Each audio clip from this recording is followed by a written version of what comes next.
करोड़ रुपए का पैकेज की घोषणा करके जा रहा हूं, जिसका खुलासा देश की वित्त मंत्री निर्मला सीतारमण जी करेंगे। मेरे बारे में उसके बारे में बताने के लिए कुछ नहीं, बस घोषणा कर रहा हूं 20 लाख करोड़ रुपया आपको दिया जाएगा। लोग बहुत खुश हुए हमारे जैसे कि 20 लाख करोड़, जीडीपी का 10%, बहुत बढ़िया। 20 लाख करोड़ में किसी को कुछ नहीं मिला। 90,000 करोड़ बिजली कंपनियों को राहत के लिए, बिजली कंपनियों को, आपके बिजली के बिल कम नहीं होंगे, आपसे बिजली के पूरे बिल वसूल किए जाएंगे, आपसे जो टैक्स लिया जाता है उसमें कोई कमी नहीं है, जीएसटी में कोई कमी नहीं है, पेट्रोल डीजल के दाम में कोई कमी नहीं, गैस के सिलेंडर के दाम में कोई कमी नहीं। आपके खातों में सीधा पैसा डालना है? बिल्कुल भी नहीं, किसी गलतफहमी में मत रहिएगा। हमने तो सिर्फ सुझाव दिया, हम आलोचना नहीं कर रहे, हम आपको सुझाव दे रहे हैं। क्योंकि अगर आप लोग बार बार चीखते हैं भाजपाई 70 साल कांग्रेस ने राज किया है, तो 70 साल राज जिसने किया है उसके पास कुछ अनुभव तो होगा। और हम खामोश नहीं है, जो हमारा विपक्ष है वो खामोश नहीं है, वो आपको उसी 70 साल का अनुभव शेयर कर रहा है कि हर 13 करोड़ जनधन खाते हैं उसमें आप 7,500 डाल दीजिए और पूरा एक महीना वो गरीब मजदूर अपना घर चला लेगा। और आप इन लघु कुटीर उद्योगों को आर्थिक मदद दीजिए ताकि ये मजदूर अपने उद्योगों को, अपने काम की जगहों को छोड़कर ना जाता, वो वही रहता और उनके खाते में पैसा भी आता, ये दबाव उनके ऊपर नहीं होता जो कुटीर लघु उद्योग है, तो ये चल पाता। आज आप कह रहे हैं हम ट्रेनें चला रहे हैं, 40 दिन के बाद ट्रेनें चल रही हैं। जब हमारे पास कोरोना वायरस के कुछ भी मरीज नहीं थे तब ट्रेनें नहीं चलाई। आज 40 दिन के बाद 75,000 कोरोना वायरस के पीड़ित पहुंच चुके हैं और अब आप कहते हैं हम ट्रेनें चला रहे हैं। अच्छी बात है चला रहे हैं, पर बहुत देर कर दिया आपने इन ट्रेनों को चलाने के लिए। और आज एक और जनता की जीत हुई है। 40 दिन के बाद देश के प्रधानमंत्री नरेंद्र मोदी जी को झुकना पड़ा, क्योंकि उनके 2014 के जो चुनावी भाषण के वीडियो थे, भाइयों और बहनों, देश का पैसा है, सरकारों को जवाब देना चाहिए नहीं देना चाहिए कि जनता का, देश का पैसा कहां खर्च हो रहा है। प्रधानमंत्री नरेंद्र मोदी जी के 2014 के चुनावी भाषण थे। लोगों ने वीडियो निकाले, खोजे और उन्हें 2020 6 साल बाद उन्हें याद दिलाया, प्रधानमंत्री जी आप खुद ही तो कहते थे कि पारदर्शिता होनी चाहिए, जनता का पैसा है, जवाबदेही होनी चाहिए, तो आप क्यों पीएम केयर फंड को छुपाए बैठे हैं कि किसने कितना पैसा दिया, आपने कहां कहां खर्च किया है। और उसका चेहरा बने राहुल गांधी और पूरी कांग्रेस ने विपक्ष का धर्म निभाते हुए हमला किया। बिल्कुल पीएम केयर फंड की पारदर्शिता लाइए, कितना फंड कहां से आया, कहां खर्च करे, क्यों नहीं आप देश को बता रहे हैं। आज देश के प्रधानमंत्री को जनता के सामने, देश के सामने झुकने पर मजबूर होना पड़ा। अपनी मर्जी से खुलासा नहीं किया, जनता के दबाव में झुकना पड़ा। और जब झुके तो खुलासा किया है। 1-2 हजार करोड़ की मैंने यहां दिया, मैंने वहां दिया, लेकिन अभी तक कुल कितना आया उसका नहीं मालूम है। बट हाँ, इतना दिया ये 40 दिन के बाद पीएम केयर फंड में आज बताया। वो भी जब हमने पूछा कि रेलवे मंत्रालय तो घाटे में है, फिर भी वो पीएम केयर फंड में 151 करोड़ देता है और मजदूरों को निःशुल्क टिकट नहीं, उनसे भी टिकट वसूली जा रही है, वो भी इस समय पर। मैं आप सभी लोगों को सिर्फ ये कह रही हूं, ये 20 लाख करोड़ के पैकेज में आप खुद देख लीजिएगा, अगले 1 महीने इंतजार कर लीजिए। मैं ये नहीं कह रही कल प्रधानमंत्री जी ने आधे घंटे का 20 लाख करोड़ के पैकेज की घोषणा की, आज 1.5 घंटा देश की वित्त मंत्री निर्मला सीतारमण जी ने इतना बड़ा बातें की, लेकिन आया क्या? जल्दबाजी मत करिए, 15 दिन इंतजार करते हैं, महीना इंतजार करते हैं। 20 लाख करोड़, जीडीपी का 10% बता रहे हैं। आपके बैंक में पैसा आया? बताइएगा मुझे जरूर। आपकी कोई नौकरियां आपको क्या वापस मिल रहे हैं? आपकी जो सैलरी, आपके जो वेतन, आपके जो मेहनताना रुका हुआ था, क्या वो मिल गया आपको? क्या आपके पेट्रोल डीजल के दाम कम करके आपको कुछ गरीब को राहत दी? क्या गैस के सिलेंडर का दाम खत्म हुआ? घोषणाएं हो रही हैं, बहुत मोटी मोटी घोषणाएं हो रही हैं, और 1-2 वीडियो कहीं से लाकर बनाकर वाहवाही लूटी जा रही है। तो मैं आप सभी से कहूंगी, अपने खुद की गिरेबान में झांकिएगा कि हमारे खातों में, हमारी जेब में कितना पैसा इस 20 लाख करोड़ की राहत से आया है। गरीब मजदूर किसान के जेब में, जनधन खातों में कुछ नहीं आ रहा है। और सही कहा है विशेषज्ञों ने कि भारत में इतनी मौतें कोरोना वायरस से शायद ना हो जितनी भूखमरी से होंगी। ये सच है। यकीन ना हो तो आंकड़े उठाकर देख लीजिए और इंतजार करिए। लेकिन हम चुप बैठकर हाथ पे हाथ रख के इंतजार नहीं करेंगे। हम इन सरकारों को जगाते रहेंगे कि लगातार गरीब मजदूर जनधन खातों में किसानों को आपको राहत देनी होगी। डायरेक्ट कैश ट्रांसफर उनके बैंक खातों में आपको किसान के 10,000 तो गरीब मजदूर मनरेगा में जो काम कर रहे हैं 7,500 डालना होगा, ताकि वो अपने घर में रह सके, वो सुरक्षित रह सके और वो अपनी भूखमरी की कगार में ना पहुंचे, वो खाना खा सके, वो अपने बच्चों को पाल सके। अगर आपको कुछ मिला हो, आपके जनधन खातों में आया हो, आपको राहत मिली हो, आपकी जिंदगी में बदलाव, आपकी नौकरी, आपकी तनख्वाहें, आपके पैसे, तो प्लीज बताइएगा जरूर। राजीव गांधी जी, नेहरू जी के ऊपर, पंडित नेहरू के ऊपर व्यक्तिगत पर्सनल हमले किए गए, लांछन लगाए गए, इतनी गंदी भाषा का इस्तेमाल किया गया। क्यों? क्या बिगाड़ा है उन्होंने? वो तो अब दुनिया छोड़ के चले गए। ना इंदिरा गांधी जी है, ना जवाहरलाल नेहरू जी है इस दुनिया में, और ना ही राजीव गांधी है। आज की दशा दिशा माहौल, ये तीन लोग, पंडित जवाहरलाल नेहरू, इंदिरा गांधी जी, राजीव गांधी जी दुनिया में नहीं है। वो दोषी कैसे हो सकते हैं? क्यों उन्हें कोसा जा रहा है? क्यों उन पे हमले किए जा रहे हैं? क्यों? क्योंकि कांग्रेस से वो थे, और वो कांग्रेस आज देश की सोती सरकारों को गरीब मजदूर, किसान, कामगार, मनरेगा के मजदूरों के लिए बार बार जगा रही है। उनकी पीड़ा, उनका दर्द, जो सड़क पर आज भी मीलों तक चलने के लिए मजबूर है, उनका दर्द दिखा रही है। इसलिए ये इन्हें मंजूर नहीं है और ये पर्सनल व्यक्तिगत हमले कर रहे हैं। मैं सच बता रही हूं, मुझे बहुत बुरा लगता है, कभी गुस्सा आता है कि जो नेता दुनिया छोड़ के चले गए हैं, आज के हालात के लिए वो जिम्मेदार नहीं है। 6 सालों से तो आपकी सरकार है, केंद्र की मोदी सरकार, संघ, भाजपा, ये अंधभक्त जिनको हम कहते हैं, ये आपका हमारा ध्यान भटकाने की लगातार कोरोना वायरस की जंग भी जब देश लड़ रहा था, घरों में हम सब मिलकर तपस्या कर रहे थे, तब भी पूरे कोरोना वायरस के दौरान हिंदू और मुस्लिम की लड़ाई बनाने की कोशिश की गई पूरी तरह से।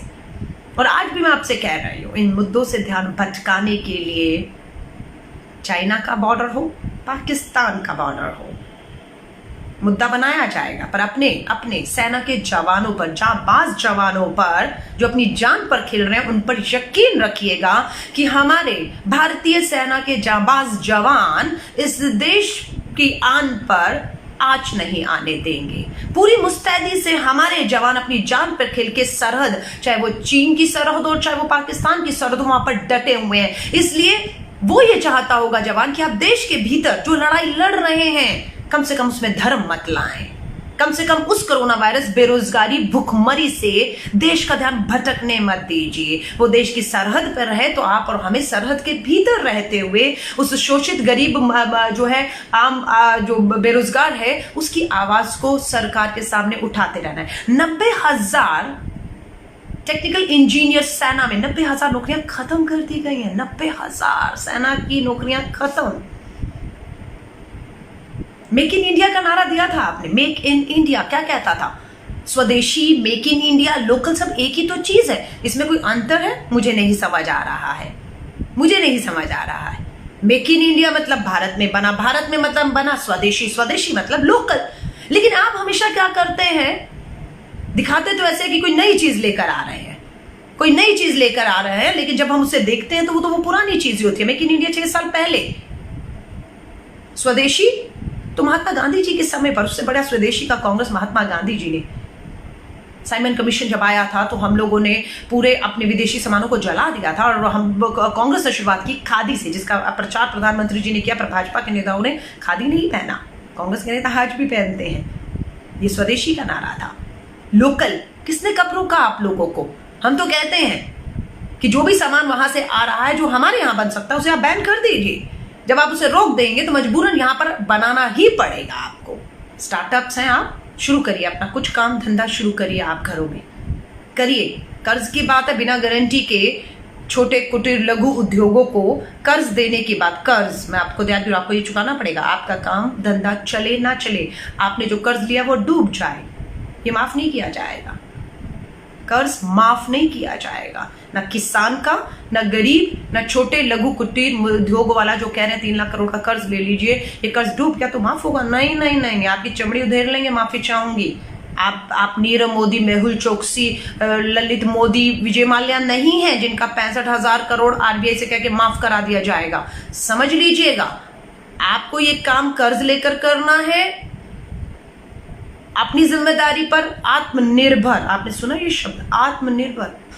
जो मीलों चल रहे हैं सड़कों पर, पांव पे छाले पड़ गए, जिंदगियों से हद हो गए, मौत के मुंह में चले गए, उन्हें आत्मनिर्भर बनना की बात वो सिखा रहे हैं जो 8,000 करोड़ का जहाज खरीद रहे हैं, लाखों के चश्मे, कोट और सूट और बूट पहनते हैं। वो उस गरीब जिसके तन पे कपड़ा नहीं है, जो मीलों चलता है, वो किसान, उसको आत्मनिर्भर बनने की बात आज कही जाती है। वो आत्मनिर्भर है, आपने मोहताज कर दिया है उसे। मोदी जी, आपने मोहताज बना दिया उसे। झूठ बोला सुप्रीम कोर्ट में कि एक भी आदमी सड़क पर अब नहीं है मजदूर कामगार। झूठ। अपने आसपास देखिए तो सही, आपको आज भी इतने मजदूर कामगार मेहनतकश लोग आज भी क्यों छोड़ रहे हैं? क्योंकि उनका विश्वास नहीं है। जो आप लंबे लंबे भाषण देते हैं उस पर उनका विश्वास नहीं है। अगर होता तो वो यूं लाखों की तादाद में मीलों पैदल चल के अपने घरों के लिए नहीं निकलते। विश्वास की कमी है। क्यों नहीं विश्वास पैदा कर पाए? क्यों फर्स्ट लॉकडाउन पे सब लोगों को नहीं रोक पाए? क्यों लोग सड़कों पर आ गए? क्योंकि जो ट्रेनें आपको लॉकडाउन की घोषणा से पहले चला देनी चाहिए थी, 1 हफ्ते के लिए, 10 दिन के लिए, कि मैं लॉकडाउन करने जा रहा हूं और 10 दिन के लिए जिसको जहां अपने घरों में रहना है तो घरों पे पहुंचाने की जिम्मेदारी आपको लेनी चाहिए थी। इस देश को खड़ा करने में जिस मजदूर और किसान का खून और पसीना बहा है, ये लड़ाई उसकी है जो शोषित है आज, जिसके साथ अत्याचार हो रहे हैं, जो सड़क पर है, जो आवाज नहीं उठा पा रहा, जो आंसू है जिसके उस आंखों में, ये लड़ाई उसकी है। अगर सरहद पे जवान लड़ रहा है तो आपको और हमें भी उस मजदूर, उस किसान, उस शोषित पीड़ित के लिए आपको हमें उनकी आवाज बनकर आज इस सरकार को लगातार जगाना है और कहना है कि आपको इनकी मदद करनी ही होगी। लाखों करोड़ों लोग उद्योग छोड़कर जा गए, अपने अपने शहरों के, अपने गांव, अपने घर चले गए हैं। फैक्ट्रियां आप कहते हैं कर्जा लेकर खोल लीजिए, वो कह रहे कर्जा तो लेंगे, फैक्ट्री भी खोल लेंगे, मजदूर नहीं है। मजदूर तो चले गए अपने घरों में क्योंकि वो भुखमरी के कगार पर आ रहे। तो मैं कर्ज लेकर फैक्ट्री खोल के करूंगा क्या? फैक्ट्री चलेगी नहीं तो वो कर्ज मैं चुकाऊंगा कैसे? और आप नीरव मोदी अपने पूंजीपति भाई की तरह मेरा कर्ज माफ नहीं करेंगे।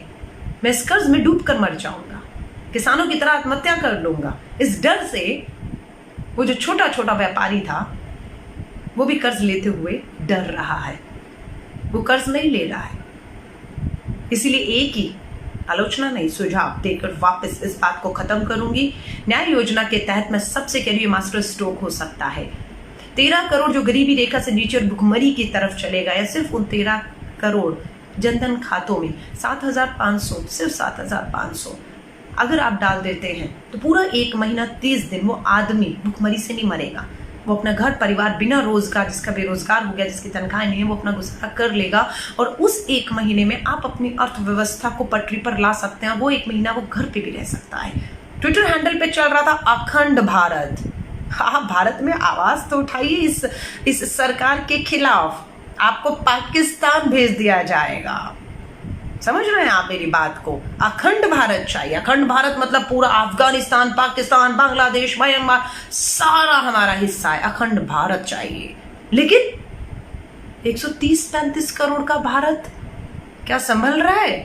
क्या उन्हें रोटी खिला पा रहे हैं? क्या उन्हें रोजगार दे पा रहे हैं? क्या उन्हें पक्का मकान दे पा रहे हैं? क्या उनके बच्चों को अच्छी शिक्षा, स्वास्थ्य दे पा रहे हैं? नहीं दे पा रहे हैं। लेकिन चाहिए क्या? अखंड भारत। जिससे 135 करोड़ का भारत नहीं संभल रहा, जो जनसंख्या नियंत्रण कानून लाने की पैरवी कर रहे हैं कि लोग इतने बच्चे पैदा कर रहे हैं इसलिए जनसंख्या नियंत्रण कानून लाइए, वो अपनी ही बात को कॉन्ट्राडिक्ट करते हैं जब कहते हैं अखंड भारत चाहिए। अरे भाई, भारत संभाल लो मेरे भाइयों। भारत तुमसे संभल नहीं रहा। भारत की 135 करोड़ की आबादी संभल नहीं रही। अखंड भारत चाहिए उनको। पाकिस्तान भी चाहिए, अफगानिस्तान भी चाहिए, बांग्लादेश भी चाहिए, पर वहां का मुस्लिम नहीं चाहिए इन्हें। उन्हें कहां ले जाएंगे? अखंड भारत में अफगानिस्तान आ जाएगा तो वहां का मुस्लिम, पाकिस्तान का मुस्लिम, बांग्लादेश का मुस्लिम, वो कहां जाएगा? तो आप समझ रहे हैं, इनको जमीन चाहिए, इनको लोग नहीं चाहिए। समझ रहे? इनको शरीर चाहिए। आत्माएं मर गई हैं, इंसानियत मर गई है। कुछ लोग महात्मा गांधी जी के ऊपर बात कर रहे हैं। मैं माफी चाहूंगी, फिर मुझे गुस्सा आता है जब आप देश के राष्ट्रपिता महात्मा गांधी जी के त्याग, बलिदान, नेहरू जी और महात्मा गांधी, माफी चाहूंगी बहुत गुस्सा आ रहा है कि फिर भी अपने कंट्रोल कर रही हूँ। इतिहास पढ़िए उनका, इतिहास पढ़िए, आपको समझ आएगा। कहीं चाय की दुकान नहीं लगाते थे, करोड़ों की संपत्ति थी नेहरू जी और उनके पिताजी मोतीलाल नेहरू के पास, करोड़ों की संपत्ति आती, लेकिन सब ऐशो आराम छोड़कर, अपनी संपत्तियों को छोड़कर देश के लिए दान करके 27 साल पंडित जवाहरलाल नेहरू जेल में रहे। 27 साल देश की आज़ादी के लिए लड़े, अंग्रेजों से लड़े। सावरकर और गोडसे की तरह गद्दार अंग्रेजों की दलाली नहीं की थी। इसलिए इन पे बोलने से पहले अपने गिरेबान में चढ़िए। औकात नहीं है हम लोगों की, औकात नहीं है कि हम महात्मा गांधी, पंडित जवाहरलाल नेहरू का, सरदार पटेल का, भगत सिंह का, राजगुरु सुखदेव चंद्रशेखर का, इनका नाम अपनी जबान, गंदी जबान से आप ले, संघ ही ले। क्योंकि मुखबरी की, जब कांग्रेस थी आज़ादी से पहले, तब संघ भी था। कांग्रेस के पास इतिहास है बलिदानों का, संघ के पास एक इतिहास नहीं होगा, एक ऐसी कुर्बानी नहीं होगी, एक आदमी इनका फांसी के तख्ते पे नहीं होगा। लेकिन अंग्रेजों की दलाली करते हुए खत्म हो गए ये सभी लोग। वो आज भविष्य की बात नहीं करेंगे, वो आज भविष्य की सोच लेकर नहीं बढ़ेंगे, एक विजन, एक दूरदर्शिता नहीं है। वो इतिहास के गड़े मुर्दों को उखाड़ेंगे और अपनी नाकामियों को ढकने का काम करेंगे। इसीलिए वो नेहरू तक जाते हैं। वो इंदिरा गांधी, राजीव गांधी जो चले गए 40 साल पहले, हमारी दुनिया छोड़ गए हैं, वो उनकी बात करेंगे। लेकिन हम कांग्रेस और मेरे जैसे लोग जो साइंस के स्टूडेंट रहे, जो विज्ञान, आज भविष्य की तरफ देखते हुए आज एक नींव मजबूत करने की बात करते हैं, जिसमें इस देश की बुलंद इमारत को हमें खड़ा करना है।